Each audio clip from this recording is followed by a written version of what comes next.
Hello and welcome to Algebra 1, Lesson 3. In this video, we're going to learn about the addition property of equality.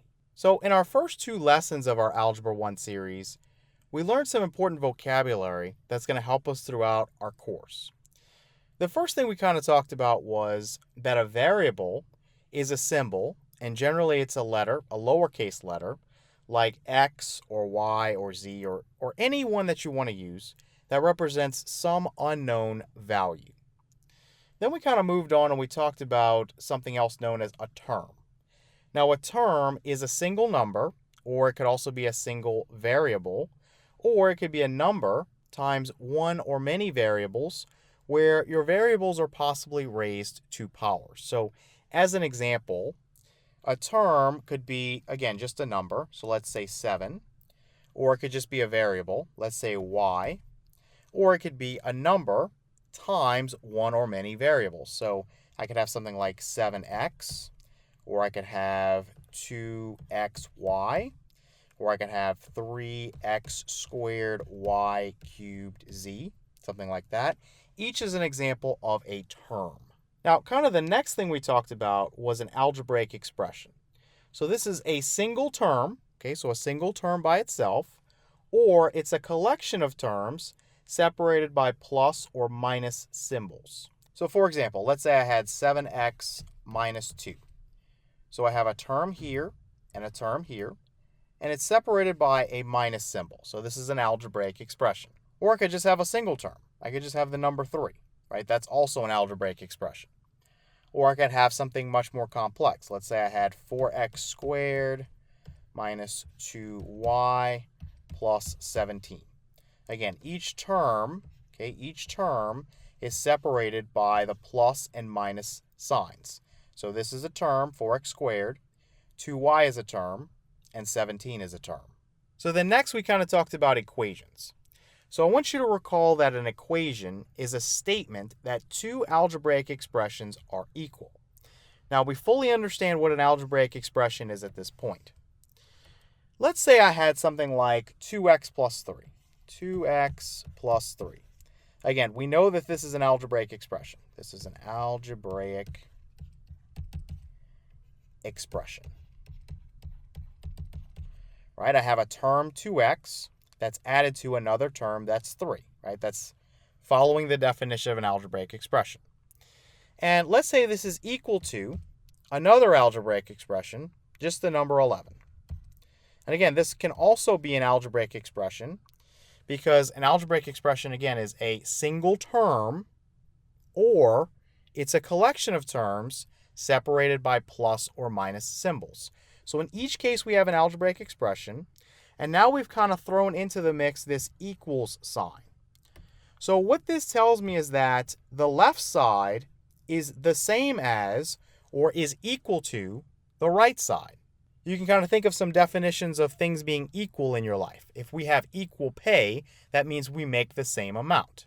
And so our ultimate goal when we're solving an equation is to find the value, or in some cases the values, that when substituted in for the variable, or in some cases you'd have variables, that makes the equation true. It means making the equation to where the left side and the right side are the exact same value. And again, let me kind of further clarify this. I'm telling you that you can plug something in for x and simplify over here, and the left side would also be 11. Right? At this point, 2x plus 3 doesn't look like it's the same thing as 11. But if I plug in the number 4 for x, let's see what happens. On the left, I would have 2 times 4. Again, all I did was I replaced the variable x with 4, plus 3 equals 11. So 2 times 4 will be done first because of our order of operations. 2 times 4 is 8, so we'd have 8 plus 3 equals 11. And then on the left side, 8 plus 3 is 11, so 11 equals 11. So when I replace my variable x with the number 4, what happens is, through simplification, I end up with the same exact value on the left as the right. And so our equation, we'd say, is true now, because the same value occurs on the left and the right. We can say we have a true statement. Now, 4 is the only value that happens to give me a true statement. If I replace x with anything else, it would be false. So let me show you an example. Let's say that I said, okay, I think x is equal to 7. And I plug in a 7 for x. What's going to happen here? Well, you probably can guess that I'm not going to have the same value on the left and the right. 2 times 7 would be done now, plus 3 equals 11. 2 times 7 is 14. 14 plus 3 equals 11. 14 plus 3 is 17.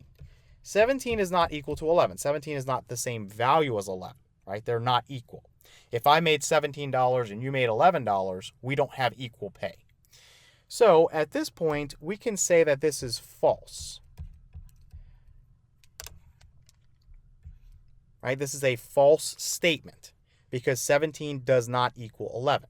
And right here, I'm saying that they are equal. So it's kind of a contradiction, right? 17 is not equal to 11, so we say it's a false statement.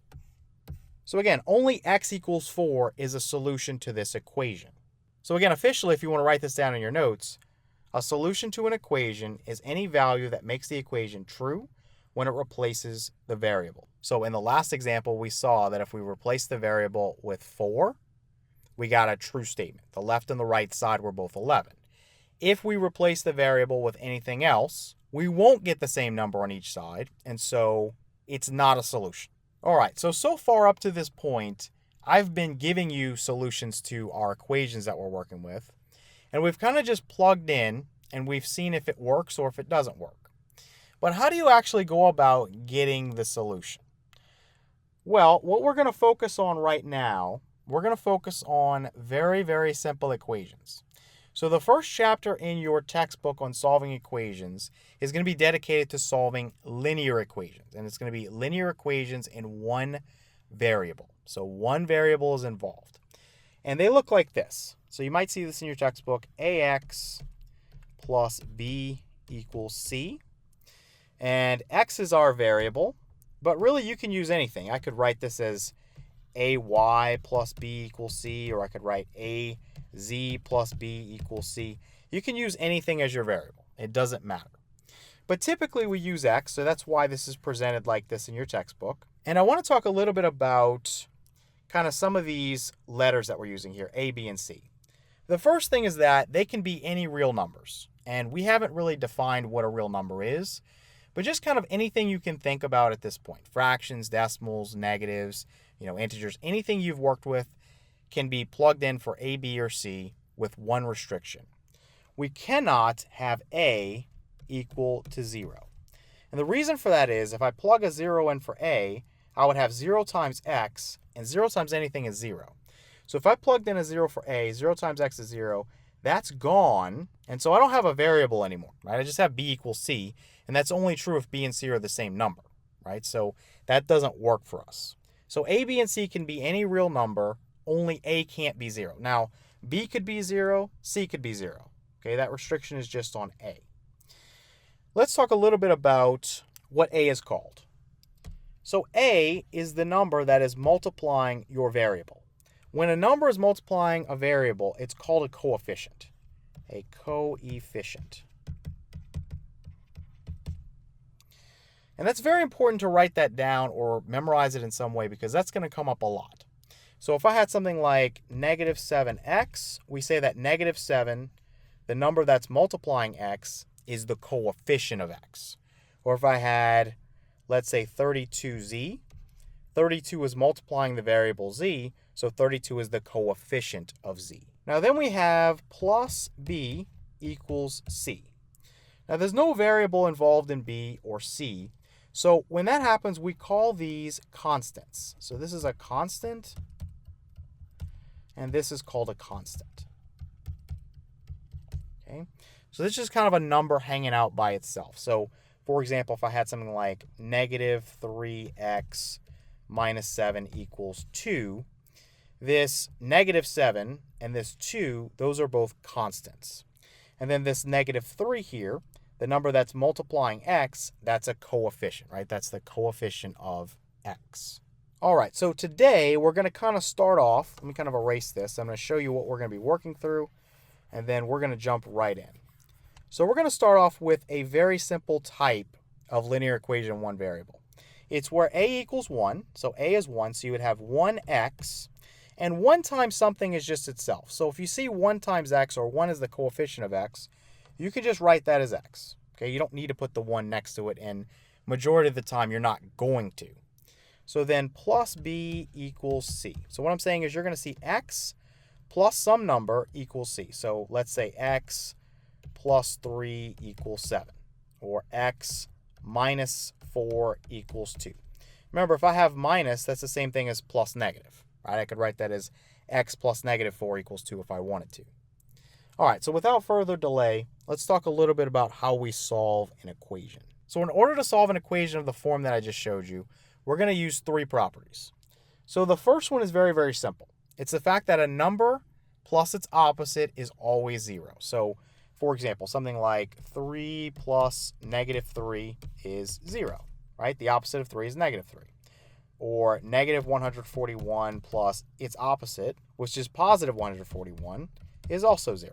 Or 10,360 plus the opposite of that, which is negative 10,360, is 0.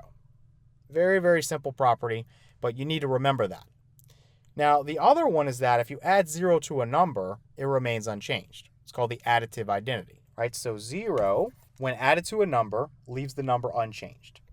So, for example, 5 plus 0 equals 5. 6 plus 0 equals 6. X plus 0 equals, no different because we have a variable, x. Z squared plus 0 equals z squared. Okay, so very important that you understand those 2 properties. Now, the most important property that you're going to learn, and you definitely want to write this down, is called the addition property of equality. And in fact, that's the title of this video.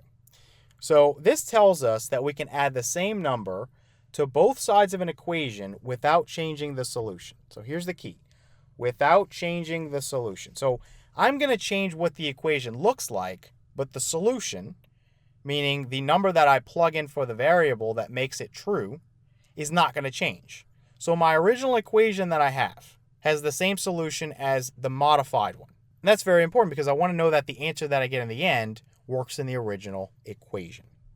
So let's start off with a basic example. We have x plus 4 equals 10. And in the world of solving equations, it doesn't get any easier. So I want to start out with just telling you that your ultimate goal, your number one goal, is to isolate the variable. So I'm always going to start out by just highlighting this or circling it so that I can mentally prepare myself to say, hey, I want to isolate x. So what I mean by isolating x, my goal at the end is to have x by itself on one side of the equation. It could be on the left, it could be on the right, but nothing else can be over there with x. I want x to be equal to some value, to some number. This is going to end up being my solution. X equals some number. That number is the solution, the number that I can plug in for x, and it should result in a true statement provided I did my work correctly. So how do we go about isolating x? How do I get x by itself on one side? Well, I want you to look at what's being done to x. Right now we have 4 that's being added, right? So x plus 4. And think back a moment ago when I told you that if you add 4, if I have 4 plus negative 4, I get 0, right? I get 0. So what happens if I add negative 4 to the left side of the equation? Well, let's do that real quick. So we would have x plus 4 plus negative 4 equals, and then over here we have 10. Now, on the left side of the equation, if I simplify, 4 plus negative 4 is 0. So I'm going to rewrite this as x plus 0 equals 10. Now, x plus 0, as I just told you, if you add 0 to a number, it remains unchanged. Same thing with a variable. So x plus 0 is just x, right, if I was to simplify. So now x is by itself. I've met my goal to isolate. But there's a problem. I can't just go around adding stuff to one side of the equation. To make it legal, to maintain my solution, I've got to do it to both sides. Otherwise, it will not work. So I added negative 4 over here to the left side, And I'm going to do the same thing on the right side. So plus -4. So now that I've done that, I'm going to maintain my solution, meaning the original solution for x plus 4 equals 10, which you can probably guess is 6 at this point, will still be true when I get down here. Throughout the steps, your equation's going to look different each time, but it's going to maintain that same solution, which is what we need. So if I add -4 and 10, in this step here, instead of writing 10, I'm going to have 6. And then down here, I would write 6 again, because x plus 0 equals 6. Then we have x equals 6.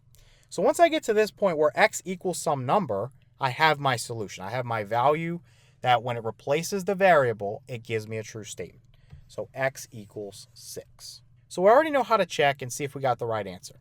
I take a 6, I plug it back in for x, and I see if I get the same value on the left and the right side.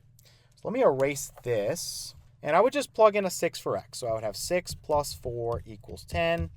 We all know that 6 plus 4 is 10. So the value on the left is 10. The value on the right is 10. And so we get a true statement, right? So x equals 6 is the correct solution here, right? Because again, when I plug a 6 in for x, I end up with the same value on the left as on the right. Now, let's say, for example, you didn't get the right answer. Let's say you goofed up. And you understood the principle here, but you missed a step. Let's say you did x plus 4. And you subtracted 4 away, or you added -4. Again, those are the same thing. So sometimes you'll see me put -4, sometimes you'll see me put plus -4. Same exact thing. Then equals, let's say you just put 10. And I forget to add -4 on this side. So this cancels and I have x. And now I'm saying x equals 10. Well, x doesn't equal 10. But when you go back and check it, you're going to figure out, hey, I made a mistake. 10 plus 4 is 14. 14 is not equal to 10. So that's how you catch your simple mistakes, especially in the beginning. You take your value, plug it back in for the variable, and see if the left and the right side are equal. Very important you check your work at this stage of the game. All right, let's take a look at another one. All right, let's say we have x minus 7 equals -12. So again, our goal is to isolate the variable. We want to isolate x. And let me highlight it. So what's being done to x right now? I always think about, okay, what's being done? Well, I'm subtracting 7 away. I want x by itself. So remember, I can use that trick where I have x plus 0. Well, if I have x minus 7, and it might make you more comfortable to write that as x plus -7, what can I add over here to get x plus 0, right? Because we know that simplifies to x, and I'd have x isolated on one side. Remember, if I add the opposite of -7, which is +7, -7 and +7 would give me 0. So plus 7. Okay, then equals -12. But remember, I can't just go around adding whatever I want to one side of the equation. If I'm going to do that, I've got to do it to the other side so that I maintain my solution. So plus 7 over here as well. So now we've got it on this side and this side, so we are good to go. All right, let's scroll down a little bit. And we'll have x plus -7 plus 7. So we know that -7 plus 7 is 0, so this would be x plus 0. And this equals -12 plus 7, which is -5. I can simplify x plus 0 to just x, and this equals -5. And in the future equations, I'm going to stop writing x plus 0. We know that x plus 0 is just x, so I'm just going to line out this, and then we're going to just say, okay, that's x now. All right, so we get our solution, which is x equals -5. And we can check it by plugging in a -5 for x. So if I plug a -5 in there, I'd have -5 minus 7 equals -12. -5 minus 7 is -12. You get -12 equals -12. And so yes, my solution here of x equals -5 is correct. All right, what about x plus 5 equals 2? Well, again, I want to isolate my variable x. So I want to isolate. And so let me highlight this guy right here. And in order to do that, again, if I'm adding 5 to x, what can I do to make that 5 go away? Well, if I have 5 and I add -5, or I subtract away 5, again, that's the same thing, that's going to go away, right? That 5 will disappear. I'll just have x. So if I have x plus 5, plus negative 5, or I can write minus 5. But, again, if I'm doing that over here, if I'm subtracting 5 away, I've got to do the same thing over here. I've got a minus 5 over here as well. So now I can go through and simplify.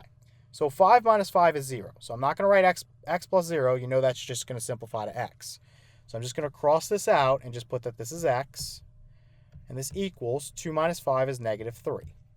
So we get x equals negative 3. Again, you can plug negative 3 back in for x and show that we get a true statement. So you'd have negative 3 there, plus 5 equals 2. So negative 3 plus 5 is the same thing as 5 minus 3, and we know that's 2. So we get 2 equals 2. And so, again, we can say our solution here, x equals negative 3, is correct. All right, let's take a look at the final problem here. So we have z minus 9 equals negative 10. So now my variable is z, and I always want to isolate it. And I know a lot of students get confused when they see something other than x at first, but again, your variable can be whatever. In this case, it's z. That's our unknown. Now, to isolate z, we look at what's being done to z. So right now, I'm subtracting 9 away. And you can think about that as adding negative 9 if that's more comfortable for you. So we'll have z. Let's go ahead and put plus negative 9. And if I think about this side only, forget about this for a second, how can I make this negative 9 go away? Well, again, if I have negative 9 and I add the opposite of that, which is positive 9, negative 9 plus 9 would be 0. So over here, this would go away, and I would just have z. But to make it legal, I've got to also do that same action, which is to add 9 to the right side. So in other words, I added it over here. I've got to add it over here. Otherwise, I'm going to end up messing up my solution. We need our solution to stay the same so we get the right answer. So over here now, I would have z is equal to negative 10 plus 9 is negative 1. So that's my solution. Z equals negative 1. Now again, we plug back in for z in the original equation. Let me erase this, and we'll say, instead of z, I'll have negative 1, minus 9 equals negative 10, and negative 1 minus 9 is negative 10. Negative 10 is equal to negative 10. Same value on each side of the equation, and so we can say that our solution, z equals negative 1, is correct.